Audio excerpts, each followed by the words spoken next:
Well, it was only a week ago Chris Bowen warned us about the climate change Armageddon coming our way if we don't race to renewables. And now he's sounded the doomsday kazoo over in New York at the United Nations, taking his Armageddon tour global. Climate denial is still with us, but it takes new forms. All too hardism, this is all too hard. Or no one else is doing enough. Why should we do this when the rest of the world isn't moving?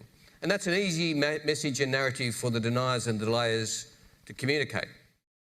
I mean, who let this guy out on the world stage, seriously?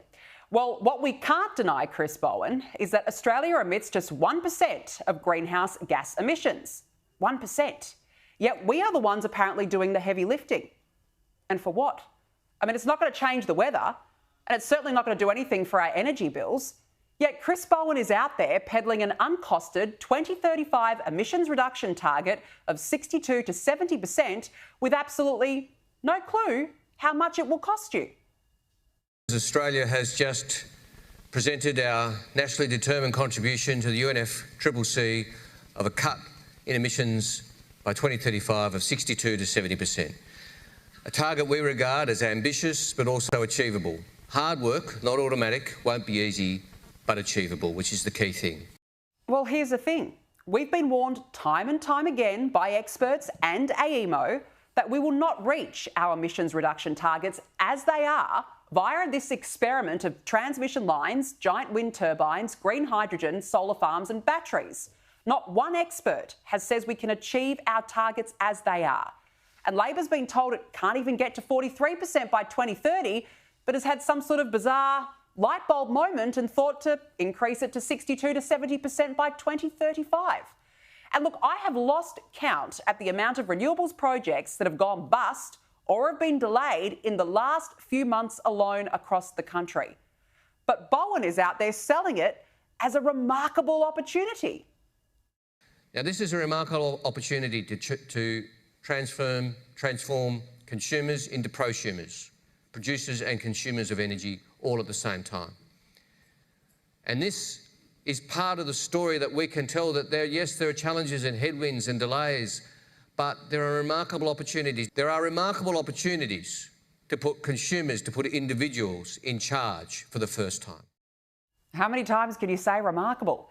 Well, the only thing remarkable about it is that Labor has managed to make electricity more expensive in this country, even though we were told it would be cheaper under renewables, and at the same time has made the grid less reliable. Now that is remarkable.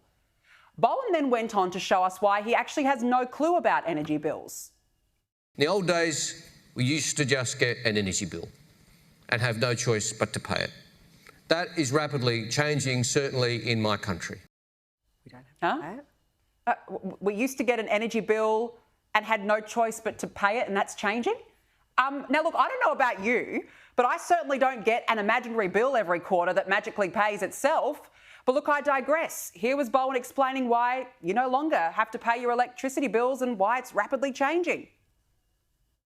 Country with the highest rooftop solar penetration in the world, with more than a third of Australian houses having solar panels on the roof, more than have a backyard swimming pool, and many Australian houses have a backyard swimming pool. Again, who let this guy on the world stage, seriously? And the reality is Labor is doubling down on climate targets while we are shutting down coal plants with no plan B for energy generation to keep the lights on in this country. And the cost will inevitably be passed on to us as consumers. Now, of course, what we care about is what it means for our power bills, because ever since Labor came into power, your bills have gone up by up to $1,000. So under the new 2035 target, Labor reckons in 10 years' time, you'll cut your losses.